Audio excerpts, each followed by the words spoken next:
right, man. How we doing? I'm good, man. So what's your name again? Maddox. Maddox, thank you for having me. All right, so we have Maddox here, a West Ham fan, and this is 5-a-side. 5. Yeah, man, I was hoping you guys would do your boys a favor. I was hoping we would too. I'd hope we'd do ourselves a favor, get out of the drop zone. But, obligatory Erling Haaland goal was going to happen. Bookmakers got their pick. But it's like, what happens after that? We're a reactive team. I feel like we have to get scored on to then find the kind of like front-footedness to then, possess and progress the ball. And then when you see us go up against teams, it's like we go 2-0 up against Bournemouth or we go 1-0 up against Brighton, then we sit back. It's like we're not really comfortable continuing the game. We have to respond to games. And so this was always, unfortunately, the West Ham we were going to see today. And so yeah, I mean, unlike Wolves, I think I've been seeing a lot more improvements, I would say, from West Ham in recent times. Because honestly, given the earlier season form, I had you all pegged for relegation at some point. But, no, that's fair. But we saw a response in coming with not results, but performance-wise. Yeah, and I think under Nuno, it's what I've seen a lot of internally West Ham fans complaining about is kind of capitulating, and some of these draws are needing to be wins. But still, when you look at the results under Potter and when you look at the results under Nuno, there's kind of an immediate effect. I think that I, per se, was a little bit frustrated with some of the lineups that we played in some of the more winnable games against teams like Leeds or Brentford, where you're experimenting with inverted fullbacks and different formations and Scarles, a 19-year-old left back playing right back and this, that, and the other. And it's those are the games. And so then, you pick up results, you get your draws against United, you win 3-1 against Newcastle, this, that, and the other. And so we're starting to see result turnover. And I think when you say teams like Wolves, I think we're a step above. I think Wolves are kind of just I don't think that's a Premier League quality side. And I don't really think that managerial things solve that for Wolves. But when I look at us, I don't think I think this is a team that finishes 16th, 15th, a little bit of cushion. But we need to spend in January. And so. Yeah, like I was telling you earlier. Yeah. I feel like part of West Ham's issues, in a funny way, I think it's almost similar to United, so maybe to a lesser, I say more extent or lesser extent, in the sense that you can tell that they really, maybe the fans really want to see that progressive, positive, attacking style of play, which led to you guys getting Potter. Yeah. Yeah. So although it's the consistent change of managers with different ideologies, I think that's starting to affect the team negative in a sense. Yeah, because we're starting to lose not starting to lose, brother. That team from Prague is gone. The identity under Moyes and kind of a little bit of the consistency there. And I remember being a part even when Moyes was coming in for that second stint and being a little upset at not being ambitious enough to replace Pellegrini. But it's then you get a little bit of trust and it's you're able to kind of build some type of identity. And under Moyes, sure, the last season there was the 5-0 against Fulham, the performances against Palace. There was some drubbings in there, and it was just a very defensive setup. So I do think that there's a little bit then of an overcorrection in terms of what we end up seeing with Potter, because it's I heard so much, we're bringing in Potter, we bring in Macaulay in terms of his, front office and his scouting and investment, but we don't see any of that overlap in terms of the progressiveness in terms of either player recruitment that Brighton have in terms of bringing in their guys and their young players, and then immediately putting them in positions where they're either able to be Premier League level or sold on for higher, or you don't see any of the progressive style of play, the box midfield. You see that box 4 under Potter that really got them soaring, and it's we're playing really ugly 5 at the back, and it's possession for possession's sake. But we did that under Lopetegui, and languished and replaced him, and so it's just how many series of band-aids until West Ham starts to actually try and solve problems. And so, I don't know. Fair points. Anyway, I love the interview, bro. Appreciate it, bro. One thing though, I miss West Ham having that like I was telling you earlier, flair. Yeah. Player to watch. I mean, you could say Paqueta, Packets could be, but he's been different since the betting and the whole I miss Jesse Lingard. That one lone season of Jesse Lingard. Payet. Kudus was fun until he. Kudus. Tevez. Are you kidding? West Ham, Felipe Anderson. Anderson, Nutmeg King. Yeah, we've had some players, and so I appreciate you having me on. Five aside. Five aside. Yeah. Thank you, man. Of course, bro. Guys, of course. Man, like, subscribe, and comment. Irons. All right, guys. Welcome to Five Aside with Soccer Takes with AK. My G. Oh God, you don't win. You don't win. You don't win your game. I mean, I don't win our own now. Huh? You have won your own. Shut up. But how fun now? What happened to the Blues today? Hey man, first things first, man. It's a good day. Robert Sanchez, £25 million, 1 assist. Florian Wirtz, 125 million pounds, 0 assists. We are counting. Secondly, Reece James, 16 games played, 3 assists. Bukayo Saka, 14 games played, 1 assist. Let's start the show. Nah, let's start. I mean, for real, man, like, it was a game. When I said, okay, ask me. Where are Chelsea on the table right now? Where are we at the table right now? Where is Arsenal on the table right now?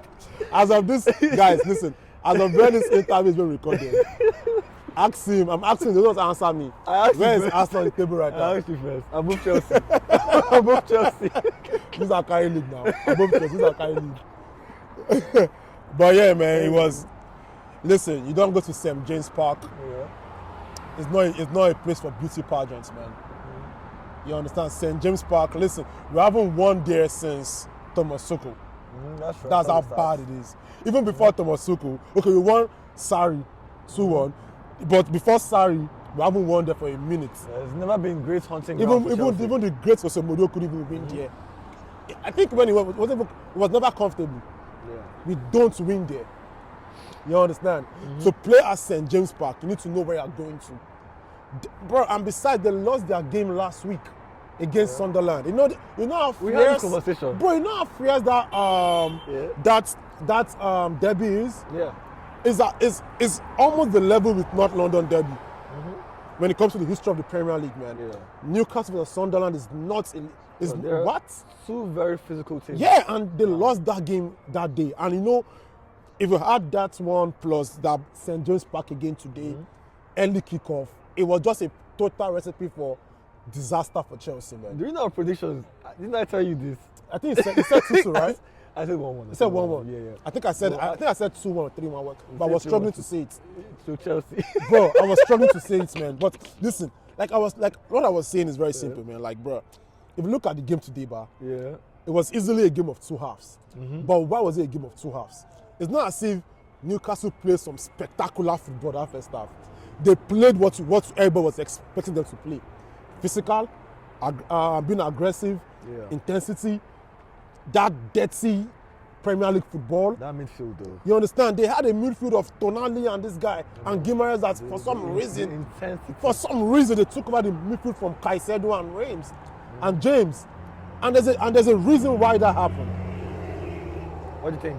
That happened because Cole Palmer, in as much as we love him, but these are games that I understand that yes, he's coming back from injury. But these are games you have to be physical, man. Yeah. If your physicality is not up to 150%, you can't win this game. Guys, we were losing the second balls in the first half. I saw him get nudged off the ball a couple of times. See, we were losing the second balls in the first half. I don't think Caicedo made more than 3 tackles that first half. Misplaced passes too. Bro, like all those things, misplaced passes, we were not up for it that first half. We didn't have the intensity, we didn't have the physicality. We were not aggressive enough in that first half. We were losing second balls. That's like you can't win that game if you play like that. Yeah. Let's put tactics one side, man. Just having that grit. It wasn't even just about tactical. I agree 100%. It was less about the tactics and more the amount of intensity and energy.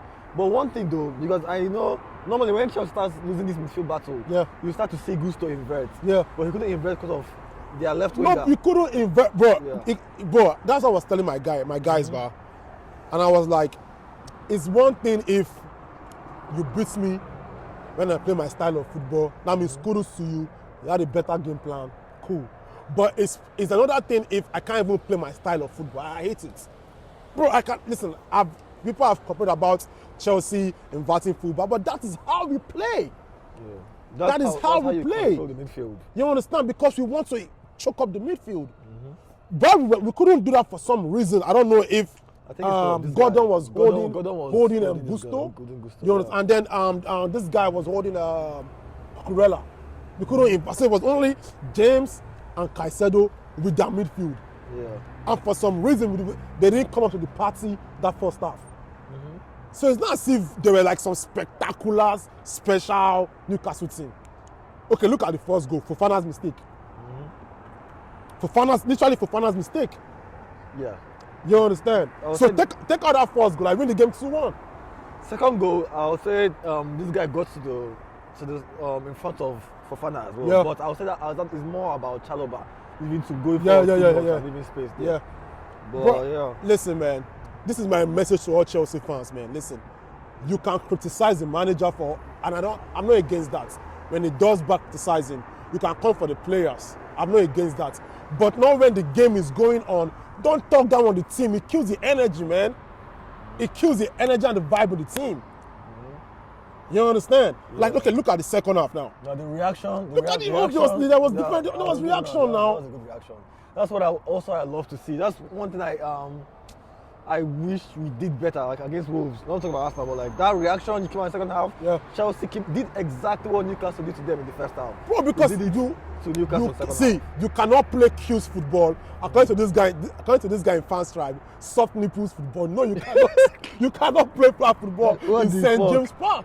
Soft nipples football. You cannot play that football in St. James Park, bro. It's not even down to the fans, bro. That chanting, that booing is loud. But bro, one thing I would say for sure, man, shout out to Enzo Fernandez, man. Yeah. Shout out to Maestro. That's why I actually thought they would start. Shout out, bro. Palmer. No, but if you look at that first half, first 11, it's not a bad first 11. No, it's not a bad by any stretch. For me, I feel if Palmer was more in the game that first half, it's not a bad first 11. Yeah. James Caicedo, Palmer up top. João Pedro, Neto, Garnacho. That's not a bad first 11. It's not. But I guess what I was thinking, maybe it's my I think that influenced me. I was thinking from more like pragmatic side that like these guys are gonna be over the physical midfield and Palmer is just coming back from injury. True that. So I'm thinking that okay, maybe they might not start him off. But Palmer didn't play this week. But during the week against Cardiff. I feel like if Gusto was able to invert more times than not, he would be able to checkmate that, add numbers there and protect Caicedo and co. Yeah, but, I agree with you on that one, man. Second half, they started well. But second half, bro, what led to the free kick? Because you started playing well. You started giving. We were winning the second balls more. That second half, man. We won the second balls. We were more physical. Bro, we were like, okay, now we'll play that with you. And at that point, though, I feel like Newcastle this season, that the amount of energy they dispense early on in games, it always catches up to them. In the second half, I said that Liverpool as well. They start getting tired, and teams start basically like overrunning them. So they've not been able to keep. They're the team that have lost the most points from winning positions. I think that's what they have to work on. But they've dropped points from winning positions. But guy, I want to just give a shot, bro. One thing about Enzo Fernandez, even if he's not playing well, one thing is obvious, he will not let you bully him or bully his teammates, and that's what we lacked in that first half too. Like they were literally pushing us, bullying us. Like I'm like, what's going on here? But what's about? I don't know if it's that Argentine thing in him. He has that dog in him. Gaucho. Like he's there and you're kicking his players. Are you mad? I'm going blood for blood. Yeah. And when Fernandez came in, all that rubbish stopped. All that nonsense that they were, all those things that then Bruno Guimaraes was doing because he's Brazilian. Okay, I'm Argentine too. You understand? And then when we now started matching the intensity and the physicality. Now let's play tactics. Now let's play football. Game. Yeah. You understand? Now you guys deserve the equalizer. I deserve to win that game by the second half. If I'm to be fair, I'll say a draw is a fair result. It's a fair result, but they deserve to win first half. I deserve to win second half. Fair. And football is 90 minutes. Well, shout out to João Pedro. Man, listen, they've been on my boy so bad, and rightly so. But that's a proper goal from it. He can score, bro. The boy can score, and he didn't play bad today too. It was okay. It dropped back. You understand? It was losing the ball. It was holding up play, where to hold up play, where to release the ball. It didn't play bad today. Even besides the goal. It didn't play bad today. Let's call a spade a spade. White is white, black is black. It didn't play bad today. You understand, man? But I'm just happy that, we didn't lose the game, even though I'm disappointed at the draw. You understand? I just feel like if we had given that mentality and that maturity in the first half, I will not draw this game. Because to me, this draw, if holistically, it looks like a loss. If you watch the game first half, second half, okay, yes, we'll take the draw. But it looks like a loss to me, if you ask me. It's a game whereby everyone, because it was just, for me, it's a thing of if we were more matured and more up for it. And that's why I like them, the John Terrys, the Lampards. They were not really that great, but they understood what it means to play for the badge, man. Yeah. And they knew that there are certain grounds you don't go to and just be chilling. You know that you're going for war. I won't criticize Chelsea for not playing for the badge. At least that's a reaction. They learned from their mistakes. I'm pretty sure Maresca gave them a very good talking to. Oh yeah, he did. He told. Rhys James said it now. And I've seen them react in a good way a couple of times this season. I think it's just their inconsistency might be just a sign of what your coach talks about their age. So I guess young players are always bound to be inconsistent. It was a good game. For me, man, it was a good game for the man of the match. For me? Yeah. You're on by Rhys James, man. Rhys James. No, Rhys James, and I feel like for now, put it right there. Put it right there, please. Let them see me. They are seeing you. They talk. All Arsenal fans, don't you ever in your life compare Rhys James to any past Arsenal player, present or future or AI player ever, bro. It's levels ahead of you guys, man. Rhys James played 1 hour in the midfield and played in many minutes as a fullback. That's levels, bro. And it's never up to his best, man.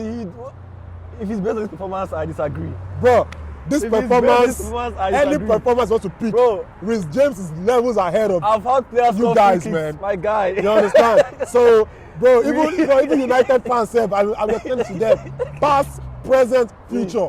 Don't ever compare Rhys James to anybody, bro. I told you again. I said a fit Rhys James. A fit Rhys James is the most complete. No, bro, it's the most complete football player in England. A fit Rhys James. Anyway, you understand? But yeah, man. For me, I won't talk too much. I'll never win my game yet. I've not won my game yet. I won't talk too much. Baba, as this interview is going on, where are you on the table, man? Above you guys. See, my man of the match is Big Nick. What's the matter? What's the matter, man? What's the matter, man of the match? What's the matter? What's the matter? I don't want to do. See the constant for me, bro. All right, man. Welcome to Five-A-Side. I'm here with Christian. What's up, Christian? How you guys doing? How you doing? I'm good, man. I'm all right. Hopefully, yeah, you're not top of the league anymore. Until 3 o'clock. You did not have to do that. Till 3 o'clock, exactly. Till 3 o'clock. But yeah, I have the bane of my existence here. Up the Blues. A Manchester City fan. Up the Blues. Well, anyway, can't be too mad. You guys played well today. I mean, I don't think anybody expected City to lose to West Ham today. Well, as a City fan, you can't really expect it. I think Erling Haaland said it best. When you got to stay humble. Mm-hmm. I'm not the most humblest guy, but I never go into a match saying that we're gonna win it. With City though, I never do try to say, oh, we're gonna win it, because you never know. You never know. But 3 points today, 3-0, clean sheet, top of the league. Can't complain. Yeah, this just feels like, as an Arsenal fan, this feels like deja vu. But hopefully, a little bit. Hopefully, it doesn't happen. At least not this weekend. Not against Everton. So, well, anyway, how was the game? How did you feel after the game? Started off really strong, as I feel like we always start out really strong. And then I was texting my friends back at home. Shout out to Nick. Shout out to Yassine. My boys. I was texting them, and I was saying that it's like it's almost like we have possession of the ball. It's like we're trying to maintain possession of the ball, but at the same time we're not.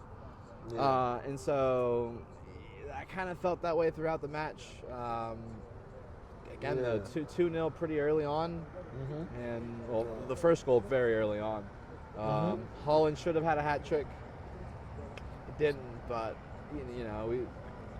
from my perspective, we kept the clean sheet. Yeah. That right there is a blessing right there. You said something about like keeping possession and not keeping possession. I feel like that has been something that a lot of people have noticed with City this season.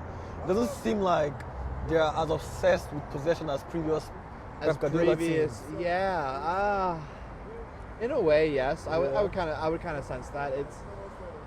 I feel like also too, like just prior seasons, like we have kept the ball and like we have moved it very well.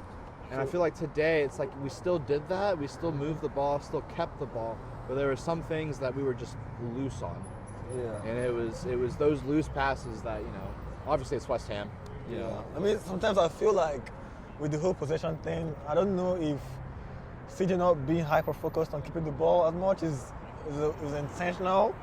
Maybe trying to get the best out of Haaland, the like quick turnovers and get him, more transition situations. Yeah. Get him into more transition situations more often. Yeah.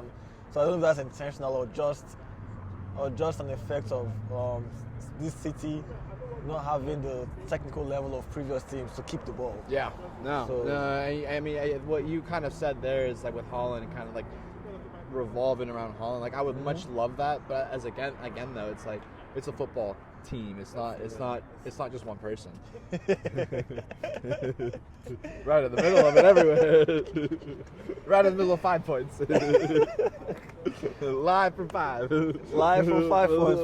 Live from little 5. But yeah, man, we have your breathing down on X. Do you think City has it in it? Has it in them? I mean, far be from its question City's ability to win the league. They've done it multiple times, but do you think this team can actually do it this season? We're in December. Ask me the first week in May, and I will say we're in May. We still there's still plenty of football left. Yeah. I try to avoid kind of those topics because we have a long. This is a long season away. You're a humble guy. Erling Haaland said it best. Erling Haaland said it best. Well, also too, won the treble, won 4 in a row. I mean, I know as a City fan, you can't win it all every season, and that's something that I've experienced those highs with this club, and I've also experienced the lows with this club. What lows? Just last season? Yeah. Well, anyway, he's been a Absolutely. City fan for like 15 years, so you've seen some lows. I've seen some lows. Yeah, so obviously not the lows of the 90s. Those were some lows, and any blue who follows City home and away back from the 90s, has all my respect because having to put up with City in the 90s, that must have been. So who was your man of the match today? Man of the match, it had to be Haaland. He had 2 goals, 1 assist, and he wanted more. He wanted more. And that's all I could really ask for. Even in the 90th minute, he wanted that extra goal for the hat trick. Yeah, he's grown a lot in character, not just as a goal scorer, but as a leader as well. That's one key thing I've noticed. Oh, yeah. But yeah, it's been a nice conversation, Christian. Guys, make sure you follow, like, subscribe, and also keep watching. Keep watching. Yeah. All right, guys. Up the Blues. Top of the league.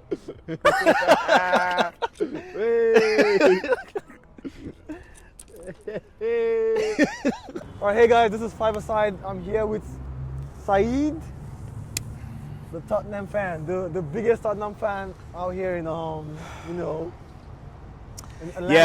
I've been a regular here at Brewhouse, predominantly Arsenal bar, as like one of like 2-3 Spurs guys for the better part of a decade now. So I have thick skin being here. Let's put it that way. I mean, everyone says I gotta talk to you for. Oh real. yeah, Like, a lot of failed hate watches, but I can imagine. I love that. But yeah, I mean, I can't say I was hate watching Spurs today, to be honest, because I've developed a lot of like I was hate watching Spurs today. hatred towards Liverpool. I was hate watching Spurs today. So, but I mean, come on! I saw you excited when you scored. No, it was more like a sign of relief. I mean, this game kind of went the exact way I thought it was going to be, you know? Yeah, we spoke before the game. Yeah, we spoke before the game. I mean, when last you guys win at home to Liverpool? I can't remember. Last time we beat Liverpool, I think, was Ange's first season. And it was like that controversial 2-1 win where I think it was Diaz's goal, Luis Diaz's goal that got ruled offside, which should have probably stood. Was it in Wembley Stadium? Was it in your stadium? Yeah, it was at our stadium at home. Yeah, we've not actually won at Anfield since like 2011. And that's like when we had Modric, I remember. But like that makes sense. Prior to that, I think the last time we went at home to Liverpool was 2017-18 season when Dejan Lovren got subbed off 33 minutes in. We beat him like 4-1, I think. I don't think. Have you guys won at home this season? Sorry? Have you guys won at home this season? We've won at home twice now. It was the opening game of the season against Burnley when we won 3-0. And then I think it was like that game a few weeks ago when we beat Brentford 2-0. And yeah, our home form has not been great at all. So is it because of the match going fans, or is it like maybe I don't know. I remember like all the commentators and pundits were saying going into this match, like, oh yeah, Spurs Liverpool, it's the highest scoring fixture in the Premier League history. And I was like, okay, yeah, but we're usually like on the wrong end of those. You know, I've seen us like lose like 6-3 last year and stuff like that. But I think this would have been like the right time to play Liverpool. Yeah, 100%. You got all these guys unavailable, whether it's injuries, AFCON, and even then I was just like, I know the mental fragility of this club, so I was going to hold it to a 2-2 draw. I think I told you going into this game. I mean, I had predicted like a Spurs loss, but part of me also felt that they can't just keep like dropping points at home. At some point, right. They're going to come right. Yeah. So I was thinking, yeah, Liverpool is looking like they're gathering some momentum. Maybe this might be the game that takes us back to, oh wow. Sure. Yeah, like come on, Salah's gone. Now you guys are supposed to win, but you're losing the game. Right. So I was kind of like, part of me still felt that there could be a chance Spurs could surprise us here and actually win at home. But I mean, to be fair, the way the game started, the way I saw it, like no team really took control of the match up until the red card where Liverpool started dominating stuff. But then at some point, Spurs started looking the more likely to score. Yeah. When it was 10 men, then before Liverpool, before Isak scores on the second half and everything. So prior to that red card decision, I mean, you're right. Like it was very much like a cagey game. Neither team could really like string together like 3 passes in a row. And I don't know. I'm not really the kind of person like harp on about like refereeing decisions, but I think this referee lost control of this match. I had like Arsenal fans in here tell me like that Xavi Simons decision shouldn't have been a red card. You see that happen to wingers all the time. They kind of like lose. He didn't come in with like the head of steam you saw where it was like I don't know if you remember, like it was like Newcastle playing Liverpool, and like Anthony Gordon just comes flying out of it. That's what I thought about the second. It wasn't like that at all. No, it wasn't like that. But it kind of made me remember that because of the. Yeah, but you know, and the way like VAR kind of is like when you see these things in slow motion, it looks worse than like the context of the game is in real time. But you know, that aside, I think we played better without Xavi Simons when we were down to 10 men. Weirdly enough. We largely had control kind of over. I don't know if we created enough chances like I thought we would, but like it definitely seemed like we kept them pinned back in their third, that first half especially. You know, it's kind of been like the tale of our seasons. Like then when you fail to create anything, you invite on the pressure for the other team to score 100%. Against you. So what do you think of Xavi Simons though as a whole? I like him. I see a player there. Like you whether it was like when he was at the Euros for Netherlands, he was doing great. You know, Xavi Simons kind of like been like the first true like wonder kid of our generation when he was like coming out of Barca's academy. You know, makes that move to PSG and just couldn't really like stake his claim. He kind of reminds me of like in a way of like what Odegaard was going from like Real Madrid. Then he had his route to Arsenal. Yeah. Part of me is like if he didn't. He was like half the price of Florian Wirtz and probably has like better PR otherwise. I think he'd probably get the same kind of like scrutiny as Wirtz. But I don't know. This game kind of like went the same way I was telling you it was going to go. I was like, for all those reasons I just listed, I was like, this is the kind of game where Dr. Tottenham kind of sees you now. I was like, yeah, this will be the one where like I was like, oh, Alexander Isak's on the bench. He always scores against us when he was at Newcastle. I have a lot of PTSD from Alexander Isak in the past few years, and like he scores and does his ankle. Comes out. Was it his ankle or his knee? His knee. I'm not it was a knee. sure. I don't know. It looked bad. It looked bad, but I was like, oh, and who was the assist by? Florian Wirtz. So I was like, 2 birds with 1 stone. Yeah, at least he didn't score. I was thinking at that point I was thinking he was gonna score. Yeah. Goal. Yeah, and But so. Anyway, so who's your man of the match from Spurs perspective? I know mine. I mean, who's yours? What's his name? I mentioned him to you before. The penitentiary guy. Oh, Jed Spence? Yeah, Spence, he did all right. Yeah, no, he was. The energy was. The energy was there. He was tracking back. I'm Richarlison. Richarlison changed the game. Oh, Richarlison definitely changed the game. That man hates Liverpool. Yeah, I'll say that. 5 goals now against Liverpool. Well, you know the thing with Richarlison, he is to me he's like the epitome of like a cult player. Yeah.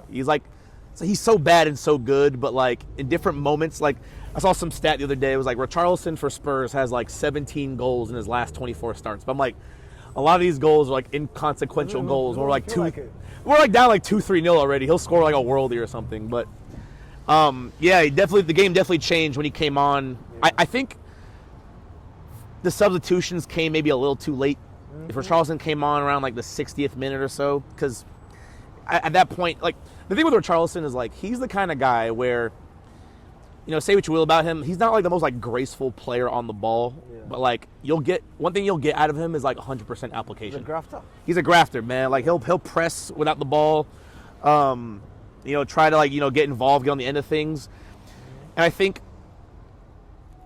the way we kind of played a lot of the game was like cross the ball, inshallah, and like you want Richarlison those kind of chances.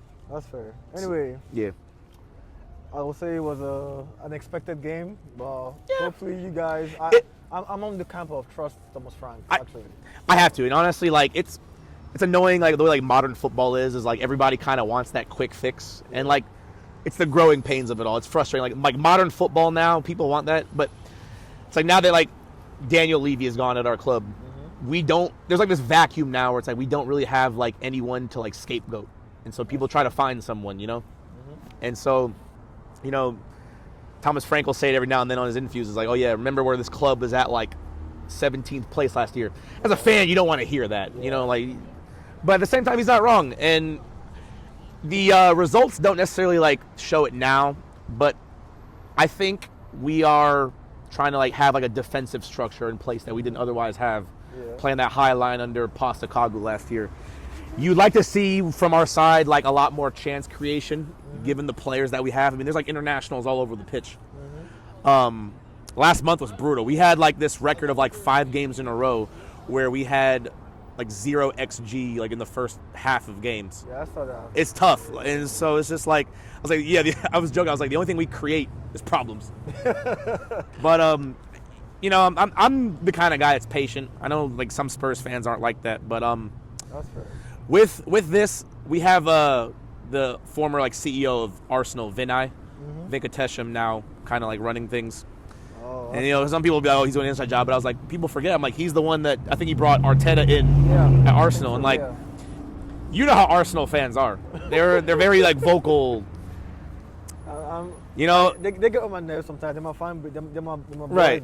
But and you know, like Arteta was like what 8th place his first 2 seasons in, and you know, it's easy to kind of like make fun of like you guys bottling stuff now, but it's like you now have Arsenal in a place where you're competing for things. It's progress. It's progress. You can't deny that.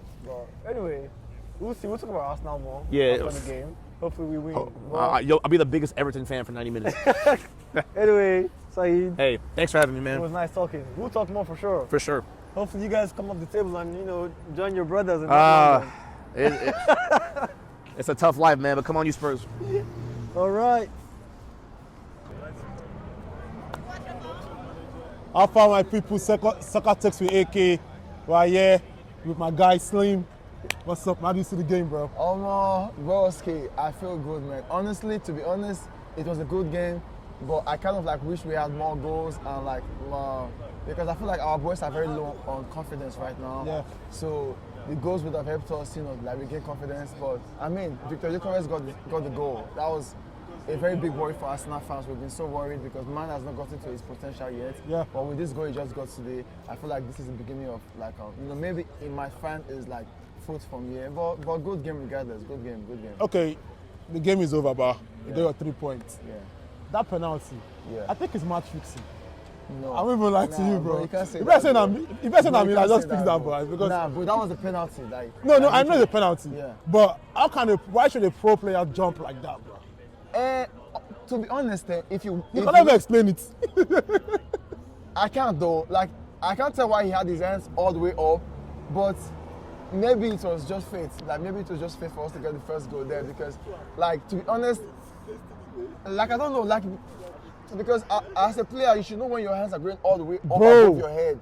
But I mean, like, I can't complain. That's I don't know. I just feel like they need to check that game again for match fixing, bro. I'm holding on that, man. There's no match fixing there, man. There's no match fixing. So do you think the way the game is going right now, yeah, you think your team is fit enough now to go for the next game?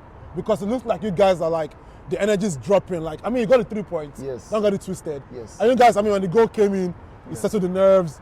We're not playing the regular Arsenal game. Yeah. Do you think that your team is like back to fitness now, or like you're still not sure of the fitness level of Arsenal? To be honest, as an Arsenal fan, I'm very worried. Right? Even before this game, I was telling my guys, I also have like my own like your own channel, yeah. Channel where I talk about like Arsenal. What's it called, man? It's called like Favor FC. You can check. Check out Favor FC, man. Yeah. Favor AFC. Favor AFC. AFC actually. Yeah. I was talking about how low my boys are right now on confidence, and it's affecting our game. Because Man City right now, they are on a different level. But you can tell from like them Checky, them Foden, them Alan, they are on a different wave. Form now. They're on their form form now. is like, and there's something called like a contagious form. Yeah. So contagious form is like when the whole team are formed, like everybody is just at their peak. So that's what Man City are currently, like everybody just on form, and it's affecting us because my boys are low on confidence. So I was kind of like finding the game that would give us that drive. Our last game against Wolves, we struggled to get the 2-1 win. Today again, we had a better game today than last week, but the goals were not just coming. Unfortunately, we had like 2 balls hit the post today. Yeah. But gradually, I feel like we are finding our rhythm back, but it's still worrying because we know the levels our players could get to. We know that they have great potentials. Yeah. But the fact that they are not getting to their potentials yet is a trouble for me. But let's see, the next game we have Brighton. I don't know, Brighton is a more difficult game. Because the next round of games, you have, I think, Brighton. Villa again. Yes. Villa after Brighton, yes. Premier League. That's revenge. That's revenge. Bro, they're coming to the Emirates. Bro. They're coming to the Emirates. That's revenge. Like, we have to, like, dominate that game. But, I mean, Premier League, man, 1 game at a time, man. So, hey, we have 3 points today. Let's go enjoy today first, celebrate it. This guy's yes, man. I won't lie, man. I feel like that guy that did that handball, it was on 30 December vibes. There's nothing you tell me, man. No. To be honest, I feel like God just wanted to just give us the goal and just make it easy for us because to play Everton at Goodison Park, this is a very difficult ground to come, and not so many teams come here and dominate the game. Yeah, I feel you. If you saw the game today, Everton did not really like. They didn't really play, they didn't. But I feel like for me, is it like an AFCON factor? Because they're losing that 2 key players like Njaye and Gay, and also Juice Biot to injury. Come on, did man, that play a factor, bro? No excuses. Grealish was there. Like usually Grealish does nothing for them, but they couldn't. I mean, of course, listen, your key players will play a factor still. But it's Premier League, man. Like, you can't complain, man. Like, they still have like good players on the pitch. Like Grealish was there today, and the other guys. Man, the other guys didn't play, man. Alcaraz was below par, McNeil was below par. But hey, you guys got 3 points. Who was the best player today for you, man? For me, a man of the match today, I think I'm gonna give it to. I'm gonna go for Saliba. To be honest, Saliba had a very decent game. Like, it's a different one, like, compared to what every other person might go for today. But for me personally today, I think I'll go for Saliba because he had the control in the defense, and he gave us like the drive from the form to get because like attacking wise today, I feel like we didn't really get the best out of our attackers today. So I'm just gonna give it to Saliba because he had a decent. Fair enough. 1-0 clean sheets. Arsenal 3 points. Yes. Hey man, Come I hope on, you Gunners! Come on! No, come on, you're gonna send anything, man. Man City, they are coming. This guy is man. Come on, man. All right, bro, safe. Yeah, that's one. What did he talk? We'll keep that joke inside. We won't expose you. But what's up, man? Babe, you know what, broski? My bro. How fun? How you feeling? Yeah, I did, bro. Well, Arsenal. So of us, as we just did and watched the match, I could hear your heartbeat. You could hear my heartbeat. Stress, bro. It was stressful. Being an Arsenal fan right now is just. Nah, it's stressful. Like we're still getting everything to come through, but it's just. Bro, you think after Bayern and Spurs, you're like, okay, you're seeing Wolves, and you're seeing everything. I mean, this might be a chance to now actually hone in and stamp our feet this is our season. But the way these few games have gone. No, I've been saying it for the past maybe 5-6 games. We look tired in the Premier League. Teams are more physical than us. They're every second ball, the chaos, everything. We're losing it, and we're not recovering. And I don't know if it's because fatigue. I don't know if it's a mental stress, whatever, anything like that. But I don't understand why we make it so hard for ourselves to just. We know we're better than these teams. Yeah. We know how we can play. But it seems like after every match, we don't play up to par. After every match, we're always asking. We talked about it earlier. We're always asking, hey, we could have done this better. We could have done this better. It's never a perfect match for how long. So against Tottenham, that was the only time, So okay, maybe Bayern. We've been good in Champions League. Let's leave Champions League out, but Premier League for sure. It's been just Spurs, really. Yeah. Every other game, it almost feels like Arsenal just maybe they're not able to retain concentration if it's not close. If it's not close to the edge, they can't just do what City did to Palace or today's game. Just completely dominate the game, score 3 goals, just put them out of sight, end the game. Calmly and not stress your supporters. They just want to stress us. They just want to stress us. They just want to stress us. I don't know why. But for today's game, Everton. Granted they were missing a few players. I don't think they really threatened as such. What do you think? Of course. This season teams don't really play us. They don't play ball against us anymore. They sit back and they wait for us to just try to overplay, and then counterattack. Teams that have come out against us, and not to bring up Champions League again, but the teams that have come out against us, we punish them. So now Arteta, his new struggle is to figure out how to play against these teams that don't necessarily come out against us, Yeah, and the low blocks. The low blocks. Yeah. But again, even how we deal with our low blocks, we don't do the right strategy against them, and it's I don't know if it's the players, if it's the tactics, if it's the mentality. It's just so much that we should not be struggling so bad for these games. It's just too much sometimes, I feel like we moved the ball a little bit too slowly. Although I think we did a little bit better in terms of the gameplay generally. The passing seemed a bit faster compared to Wolves. Compared to Wolves was. Yeah, clearly they are trying to work on it. Yeah. Maybe the week break might have helped because I would say I think this is our best performance in the last couple of games in Premier League. In the last of the slump. This is probably the best. 100%. You saw small outskirts. I saw Saka. He tried to play Gyökeres a few times in the space. It didn't work out. Yeah. But you can see that they're trying to be a little bit more intentional with, making sure that we can punish teams. It's just for whatever reason it's not working. So I saw some nice bits of play on the right, also on the left, just a little bit of triangles. It looked nice on the eye, especially when Jesus came in as well. So better performance, but still slow build up. But we won 1-0 penalty. But don't let the penalty distract you guys, man, because we should have scored 2 more goals. The Saka miss as well. Hit the post twice. Yep, hit the post twice. Trossard. The Saka dropped the pass back. Zubamendi had a few chances where he could have just scraped the bar. Buried it. Yeah, so what do you think about Gyökeres though overall today? This one's a tough one. It's very tough. It's very tough because on one hand, you see him working so hard to try to, he really wants the ball. Yeah. But on the other hand, it's why isn't he receiving it all the time in these positions? So it makes me wonder, what is happening in training that the players aren't trusting him enough to put him in those positions early, to give him a 50-50 chance and everything like that. Yeah.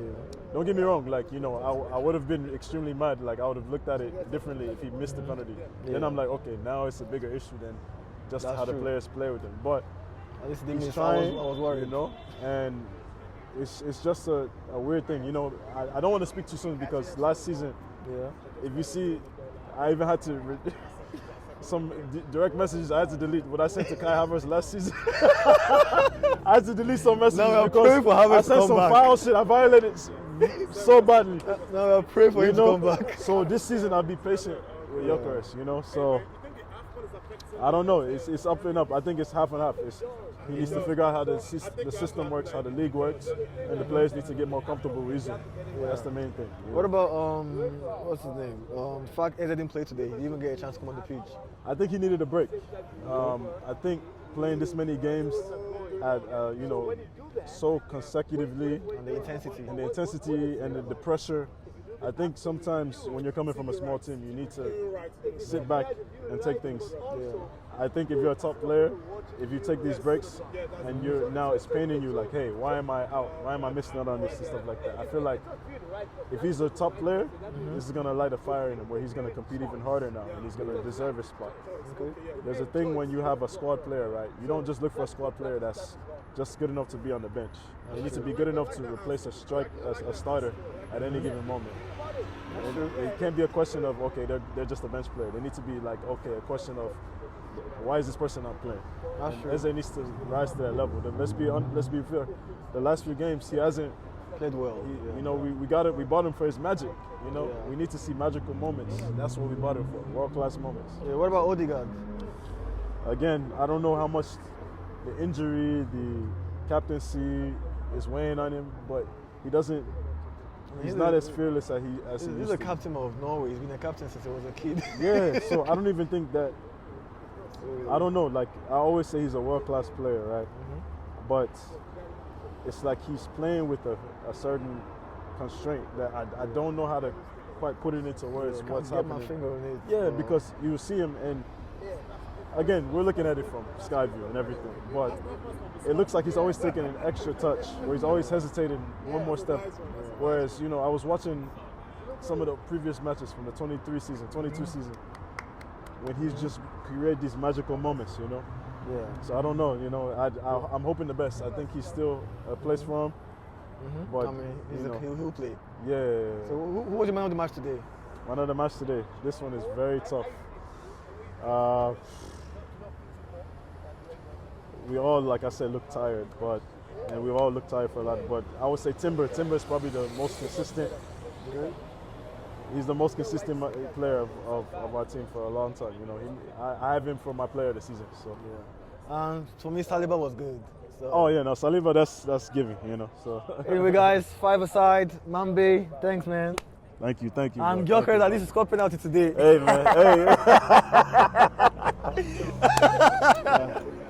All right, guys, Soccer Takes with AK is here. I'm with this Ghana, die-hard Ghana fan, James. How you feeling, my man? Oh, I'm feeling great. Hey, man, how was the game today, man? Huh? How was the game?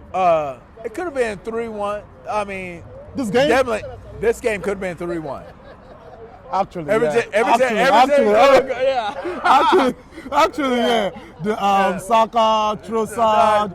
Actually. You know what? The posts don't love us, but I'm okay with that. 3 points and go home. 3 points and go home. You know. Hey, the penalty, man. Do you think it's a penalty, man? I won't deny that. But my thing is, I'm still saying this game is match fixing. Because why should a professional player jump that high with his hand that high like that? I don't think it's match fix because I played as defender before, and like I'm short, and like he was shorter. Yeah. It's just like sometimes you're like, shit. You know how it is, like, you know, you're in the heat of the moment, like, shit. And you go like this. I honestly think he went like this to like throw his hands down and like come up higher. There's no how you're gonna explain this to me. It didn't work that way. This what you're doing right now is not football, bro. Once your hand lives here like this, and you're not a goalkeeper, that's no longer football. Oh, our best player today was Raya, hands down. Raya, our goalkeeper. Not Saliba, not this guy. What's his name? I can only say that because I feel like Saliba without Big Gabriel a little weak, so he doesn't have the other tall guy to like back him up. Yeah. And so Raya understands that, and he's just like, he's like, I gotta like make sure everything looks safe. Yeah, I feel you. Yeah. But my thing is, barring the goal from Gyökeres, the penalty goal, do you think he played well today? Because when I saw Gabriel Jesus coming today, I'm like, I saw him coming down to play with the player, but Jesus come in for Gyökeres, changed it up, more fast-paced and everything like that.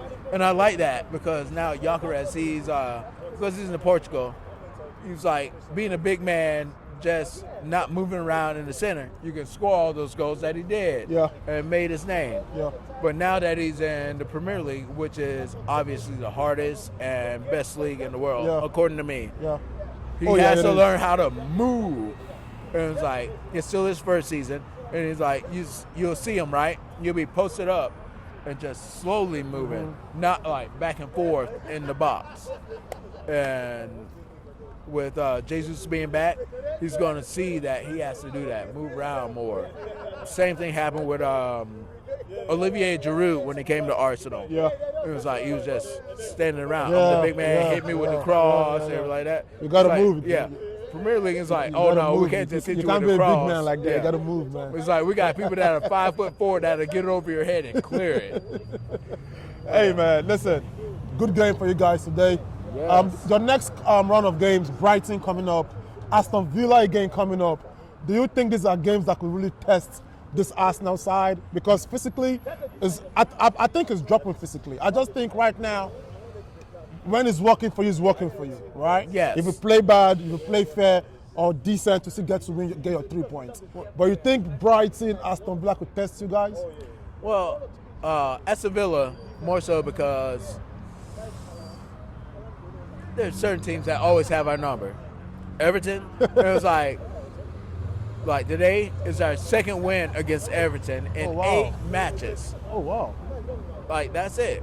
We haven't like had a straight out win in 8 matches. We only got 2, including today. Aston Villa always been a problem for us. Yeah. But we can hold our own and beat Aston Villa. It's the teams that are in the lower table. It's like Brighton will come out of nowhere and just be like, take 3 points from us. So I'm always worried about the lower half of the 10 than I am of any other team. Before I wrap up, right, if you were Arteta right now, let's just assume you're part of the coaching staff, what would you recommend to get the team back to that full throttle, physical, fast-paced playing Arsenal? Me, I would start Jesus over Gyökeres because like Jesus he's a striker, but he's an all-around player. Okay. You notice like how he's on the pitch. He's like, he's the person in the midfield, like passing up. It drops in and connects. He's always everywhere. Yeah, it's kind of contagious. Yeah, too. Yeah, I get what you're saying. And with having Jesus back, to me it would change our style that everybody's gotten used to so far this season, and just confuse the defenders. I don't know. I really don't know how to say it, but it's just like the wild card. Okay. It was like we don't know if he's going to shoot, he's going to pass, and everything like that. He's looking for everybody to be open. Yeah. It was just like in the seasons before, Jesus would look for everybody to be open, and like he's looking around, and you as a defender, I'll be like looking around where he's looking around, and next thing I know, as I'm looking around where he just looked, where's the ball? Back in the net. Well, for me, I mean, like I said, you're the Arsenal guy. Yeah. Hopefully Arteta gets to see this. Yeah. But I just feel like this today's game was a professional Arsenal side, not at their best, but they got the win. They maintained it. Even though I feel like the AFCON going on right now is affecting teams based on the fact that the star players like Everton right now, Njaye, Ganagué, and even Jus Briol. Yeah, I'm not going to lie. I was so happy that AFCON was going on right now. Because last year when AFCON wasn't going on, it was like Everton has always been a thorn in our side, and they had the full team. Oh, man. All our starters were fit. We looked like the best team in the league. always before Christmas we play Everton, Right. and it was just like, huh. Everything was just like, huh, gotcha. Upset like- loading. Yeah, it Banter was like, loading. so what if we're about to be relegated? We got you. Hey man, listen, good game, 3 points. Man City coming to you guys. It's 2 points now. They won today 3-0. Are you scared? Yeah. Huh? Are you scared of Man City? I'm never scared of any team, but the football gods will decide what they do at the end of the season. That's how I live my life. Hey James, nice one, man. Yes, sir. Yo man, SoccerTakesWithAK. I got James with me, man. Yo, stay locked in. Welcome guys to SoccerTakesWithAK. I have my colleague on your side. side. How you feeling, my man? How was the game? Well, I'm relieved. Like I say, I'm relieved. And I'm happy that we're still top of the league. You know, Gyökeres today, scored a goal. Haters will say the penalty, but it was a nice shot. Hey, let's start with that. Gyökeres today. Yeah. Barring the goal, right? Do you think he played well today? I'll give it a 5 over 10, besides the goal. But with the goal, a 10. It's a winning goal. Do you think the AFCON is affecting the teams today? Bro, this is AFCON. No, for real. Like, no, Bro, let's they've talk been about doing this. it. They've been doing this for as long as I was born. So they know this. They plan for this. You know, you buy an African player knowing that if he's good enough, at some point he's gonna leave for AFCON. Like, you know, I can't use that as an excuse. Also, who did they miss? In the IA. we score goal. But, hey, how many goals have they scored this season? But McNeil played replaced Njaye. Alcaraz replayed Jusbiol. Yeah, that's due to AFCON, injury. injuries, yeah. And then Ganagay, who replaced him? I don't even know. But I just feel like the Everton team just lacked that spine. Yeah, it's a big today, miss, don't man. get me wrong. It's a big miss. It's a huge miss, But you know, it happens. We're missing a lot of players too. So It's part of the game, right? part of the game. That's so, what's up. That's what's up. exactly. Gabriel Jesus came in today. What do you think about him? He added some zip to the attack. You know, he's very tricky. One of the best number 9 dribblers, I would say, in the game. The game is gone. Number 9 dribblers. Keep talking. The false nines, The game is gone. all the best false nines out there. You know, you guys come hating on Jesus, man. I love me some Jesus. If Gyökeres is not gonna be scoring 3 goals, I love me some Jesus. That's a nice caption. I'm happy he's back from injury. Hopefully he gets into full fitness because all these glimpses we're seeing, he's not even fully fit. You know, Yeah. so he did okay. But if Jesus could finish, my God, What a man. what a striker that would be. What a Ronaldo-esque. Ha! Ha! They leave my way. But anyway, hey, if you could finish, man. But next couple games for you guys, Brighton, Aston Villa. How do you feel for these games, man? I feel like Brighton, you can see them up, but Aston Villa are coming to Emirates. Is it revenge? You know what's funny? Judgment Day? You know what's funny? I think we win. I think we beat Villa this time around. I don't. Arteta, to an extent, learned from his mistakes for some reason. You know, I feel like I'll be very, very surprised if Villa does a double against us this season. I'll be shocked. Believe me. So I think we'll win that one. Brighton is a game that I feel is tailor-made for us to win. But you never know. They're a good team. They're a good team, but they're a team that plays in a way that we like to. I think it's a team that Arsenal wants to play because they'll give you guys openings. They come out to play. They're not the defensive and team. they are susceptible to a good press. Yeah, they are. They are. Hey man, for the 3rd time in a row, you guys are will be champions. I mean, top of the league for during Christmas Day for the 3rd time in a row. Okay. City is coming. They won that game today. Do you think this year will be a different year? Yes, Or this season, I actually? expect this season to be different. I know. I mean, who knows? The future. I might get laughed at, come May, but You get laughed at. That's the Oh, you think I will get laughed? It's coming now. I'll laugh at you now. Fair. It's a matter of I time. doubt it. I we're not playing our best right now, but we're still winning. We are yet to hit our high but points. that's DNA champions though. But even when they're not playing well, they're still getting the points. So yeah, shout out to you guys. And the only game we've lost so far is Villa, who City also lost and to. Liverpool too. Okay, and Liverpool. Yeah. I'll remind you. But it's all right. We are going to win it all. Hey man, who was the best player today? My best player today was it's tough because I have two players. Yeah. I'll mention two of them. Timber, Pastor Timber, the best right back in the league, the most prayerful player in Premier League right now. Get me out of here, man. I should leave here right now. And Saliba, best right in the league. Saliba, the best right centre back, the best centre back. Am I mad? The best centre back in Europe. Timber, the best right back in Premier League. I said it. What he meant to say was Timber is the best right back at not London Emirates Stadium. But anyways, 3 points win. Good luck. Should I say good luck or should I say ill luck? But 3 points, man. No worry, you want to succeed. Yeah, you cannot be hating on your London, but you cannot win the Premier League. So pray for another London team. I can't waste my prayer now. Alright, man. See you, man. Soccer Takes with AK. I have my guy here, Femi. I'm on that Josh. Hey, man. From McDonald's, man. How do you see the game, bro? I'll take it. 1-0, I'll take it. But I'm not happy, man. Right. I'll be honest, I'm not happy. Like, our best quality is the fact that we're a hard team to win. You can win a league like that, I understand. But I want to see more. Like, we can't just be the team that don't concede goals, but score set pieces, don't concede goals.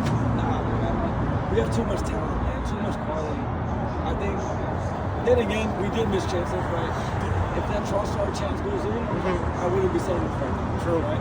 But 1-0 against a weakened Everton team is not good enough. You're the first Arsenal fan to say that word, weakened Everton team. Because the AFCON has actually weakened them. You understand? The black key players. But do you think the way you think Arsenal is playing right now, do you think it's due to injuries, or do you think the physical, the way you guys have been playing so high tempo all season, do you think it's dropping now? So some patterns of play look good, but as soon as we get into around the 18th, or we get into the final third, man, we look foolish. And I hate to say it, man, but when we play with Jokeres, it just doesn't look fluid. It doesn't look fluid. And I believe it will come good. I'm not hating on it or anything like that. Because Jesus came on and it looked the same. Yeah. It didn't look any bit better. His season did better? I think it did better though. It looked a little bit more fluid, but like every time we got into the box, the play would break. Like at one point, Saka and Timber are running into each other, and I don't know. We just look in the final third. We look like we're either trying too hard or I don't know. If you were Arteta right now, or let's say you're part of Arteta's coaches now, what would you do different to make the team play more with more intensity and play more that vibe? I wasn't mad with the starting lineup, but make subs early. Why are we not seeing them? Why are we not seeing either? They had 70 minutes to do something. They didn't do it. Okay, now it is time to bring on your finishers, like he likes to call it, the finishing players. Bring them on. Okay, he subbed on Jesus in the 65th minute, right? It should have been more. Completely change it. Don't just sub in one player. Completely change it. Obviously, for 65 minutes, it's not working. Right? So, sub out 4 players. And Ruben Mendy needs a rest. He needs a rest. That man, he needs a break. Like, I just feel like last season, or even 2 seasons ago, we used to put teams away in the first half. 3-0, halftime, the game was already in. I feel you. So I missed that. So Arteta, you had it here first, man. I come to my boy Femi, making subs on time, Shouldn't man. be sweating against Everton, man. I'll take it. He'll take it. Who was the best player today? If you have anyone. I'll probably say Declan Rice. It's a man like Dex, yeah? He's my favorite. No Pastor Timber, no Saliba. Declan. It's always That means his head bottom. He's the best, man. He's the best. He has never had a bad game. To me, he's never had a bad game. Fair. That's true. Hey, Aston Villa is coming up, I think after Brighton, right? To the Emirates. Is it revenge time? Oh, yeah. So so. Oh yeah, I will be here. You better be here. I'll be there, man. Hey, man. I want my chain back. Want your chain back? Hey, man. Family, SoccerTakesWithAK, man. Keep it lovely, man.